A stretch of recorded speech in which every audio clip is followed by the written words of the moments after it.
Hi, my name is Chelsea, and I decided to make this very impromptu video, very low-tech video about mental health and mental illness and the different types and the degrees and what it is, what it isn't. And I decided to do this video because it's a hot topic in especially America right now. I decided to do it to challenge myself. I also wanted to do it to give myself an outlet. When I start to talk about my struggles, it gives it a voice instead of keeping it deep down inside and thinking that everything's cool and I don't need to talk about it, and it just helps. So I have a couple of cheat sheets because I'm like, when I see something shiny, I like go off topic. So I figured if I give you kind of like a list, then it'll be easier. So Chelsea, I am currently 28 years old. I have a almost 2-year-old son, and I'm currently 11 weeks pregnant with our next baby. I am married. Again, I'm making this video because I struggle every day with mental health. I have been clinically diagnosed as of last year with GAD, which is generalized anxiety disorder, and also clinical depression, which is also called major depression. So that was really weird to say out loud, actually. So that's pretty cool. My hope and my goal is for this video is to kind of reach out, and mainly for like my friends and my mutual friends. Maybe there's one of you watching this video thinking, oh my God, I had no idea. Like, she doesn't look like the type that would have depression or anxiety or whatever. Depression and anxiety or any type of mental illness doesn't really have a face or a voice or a gender or a sexuality. It can look like people shooting up schools. Or it could look like me, you know, just a normal, average, everyday housewife, basically. And I also wanted to talk about the different types of depression. I actually suffer from multiple types, and it's been going on since probably I was about 6 years old is when I started to notice things about myself. So I have clinical. I just went through prenatal. I went through postpartum, and the postpartum, I didn't get diagnosed until last year. And that's when I have never felt as lost and dark and lonely until the postpartum hit me. So that's when I had to go see a psychiatrist. I had to take a very lengthy, in-depth, very uncomfortable kind of questionnaire and survey. And then I had to speak with my psychiatrist about multiple things. And that's when she, I remember her looking at me and she was like, wow, okay, so I'm so glad you're here. You know, one of those like, what took you so long? So anyway, that's a little bit of history. As I said, looking back on my life, I believe I started this journey when I was about 6 years old for multiple reasons. Like I said, I have clinical. I just went through prenatal twice, postpartum, and GAD, which is generalized anxiety disorder. It feels like, that's a hard one, actually. it feels like a bunch of things. It feels lonely and scary and kind of like you're falling into like a never-ending pit, like you just keep falling and falling and falling, and you just cannot figure out why, you know. And it's scary. It's a really scary feeling. And you know, might have friends that have no freaking idea what you're talking about because they just don't struggle with this, and so they don't really know what to say or what to do. Or you might have family members that have no fucking idea what you're talking about because they just don't know the struggle. So I will give you some statistics.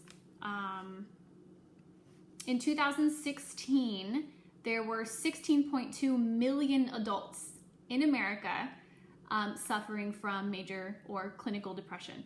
That makes 6.7% of the population in America. But globally, 300 million. Who would have thought? Back to America, females make up 8.5%, males make up 4.8%, and the highest percentage of people were between 18 and 25 years, which makes complete sense. So here's what it is and what it isn't, if you're just wondering. So the symptoms, it is a common but serious mood disorder. It affects how you feel, think, handle daily activities like sleeping, eating, or working. So to be diagnosed, symptoms must last for 2 or more consecutive weeks. So basically when I like to call it mental herpes, okay? Because it's always there, but sometimes it's not as bad. Sometimes you have flare-ups and it's ugly and nasty and probably crusty. I can imagine what herpes is like. Not that I have herpes, this is way off topic. Anyway, but it's always there, but it does flare up and then it goes away and then it flares up and then it goes away. So the flare-ups have to last for about 2 weeks or more. And it is the most common mental disorder. That is just, I don't know, that's just crazy to me. So the factors that make somebody have depression, genetic, biological, environmental, and psychological, which means my brain and 16.2 million adults, their brains are wired a little bit differently. For me personally, I notice it when my hormones fluctuate. So if any of you females have taken birth control and felt like, oh my God, I'm just so sad, or I have so much anxiety, or I'm feeling suicidal, or anything like that, that's a big red flag. It's a huge red flag. And that's why I don't take birth control, which is why I now have 2 kids. So that makes sense for prenatal, which I just am now getting out of. It was, you know, from 4 weeks to about, I'm 11, so it was about 6 weeks of like a solid major depression. So what that looks like is kind of erratic behavior, sort of really frustrated and irritable all the time. It's more than just being hormonal and pregnant. It's that times like 1,000. So yeah, so you're irritable, you're angry, you're frustrated, you lash out, you're crying uncontrollably, basically at nothing. Like anything would make me cry personally. You have physical symptoms like aches, pains. I personally suffer from a little bit of insomnia. I cannot fall asleep without the help of something. And I have a horrible time staying asleep. Let's see.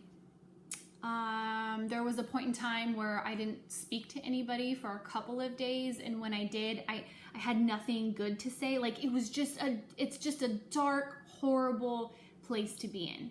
And I really wouldn't recommend it. Not recommend it, but I wouldn't wish it on my worst enemy. And I have quite a few. So with that being said, that's a hormone fluctuation for me. The postpartum, hormone fluctuation. Birth control, hormone fluctuation. And then it just happens even when my hormones aren't fluctuating. So I'm just, a big roller coaster. Getting back to the symptoms, persistent sadness, anxiousness, empty mood, feeling of hopelessness or pessimism, irritability, guilt, worthlessness, and helplessness. Those three are huge in my area of symptoms. Loss of interest in hobbies, also really huge. Really huge. There's days where you can't get out of bed, can't get off the couch, and I have an almost 2-year-old, and that's just not something he should really be punished for. So that mom guilt for that, huge. Decreased energy or fatigue, restlessness, having trouble sitting still. That's a big one for me too. Difficulty concentrating or decision making.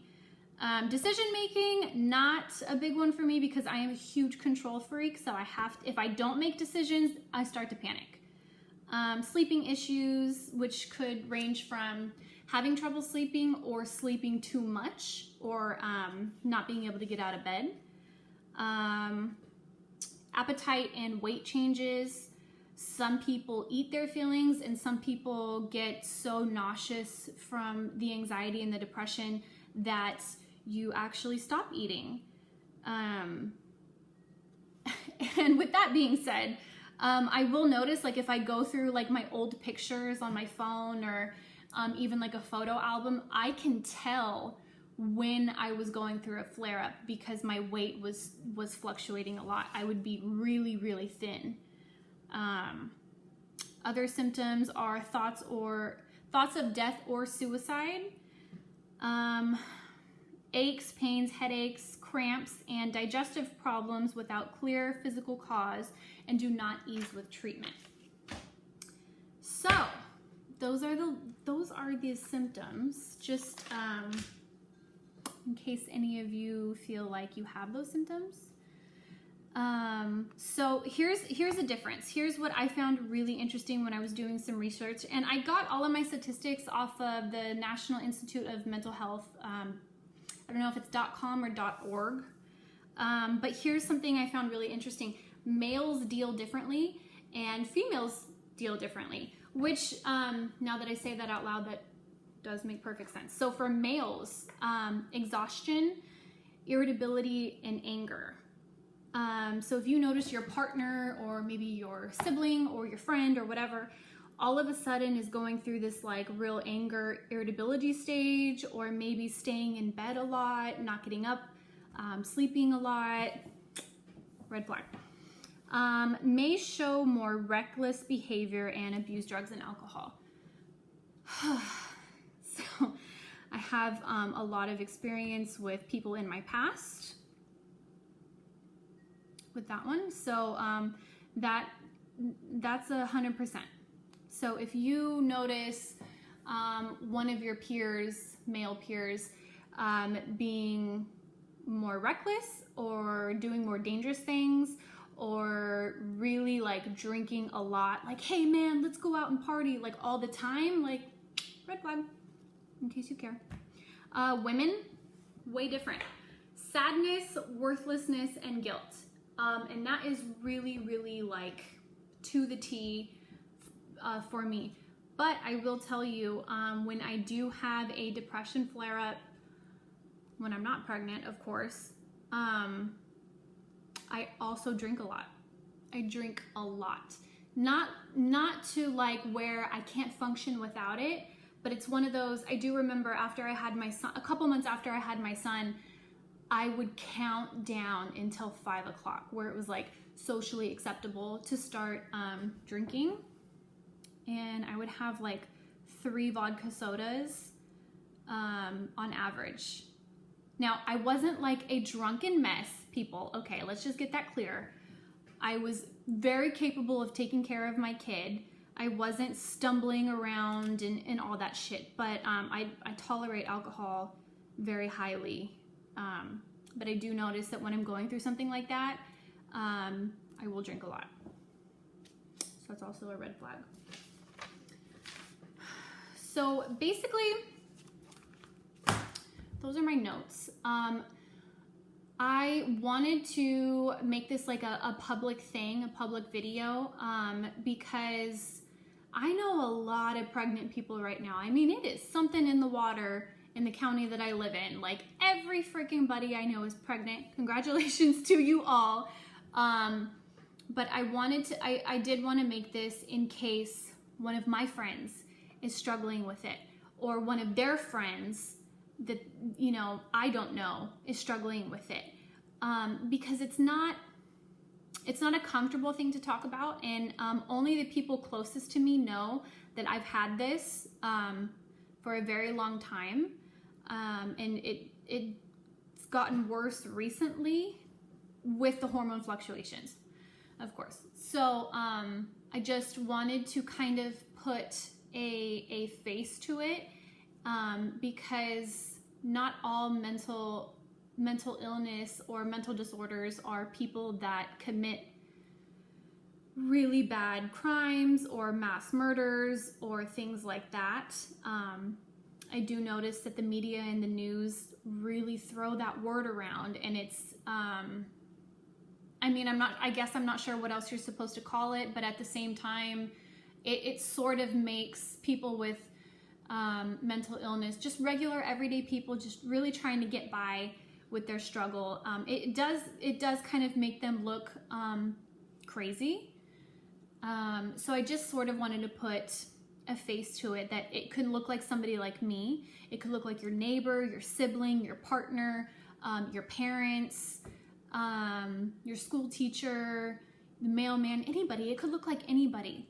And it's just not a comfortable thing to talk about, because you do get looked at differently. And I've definitely noticed that in my journey.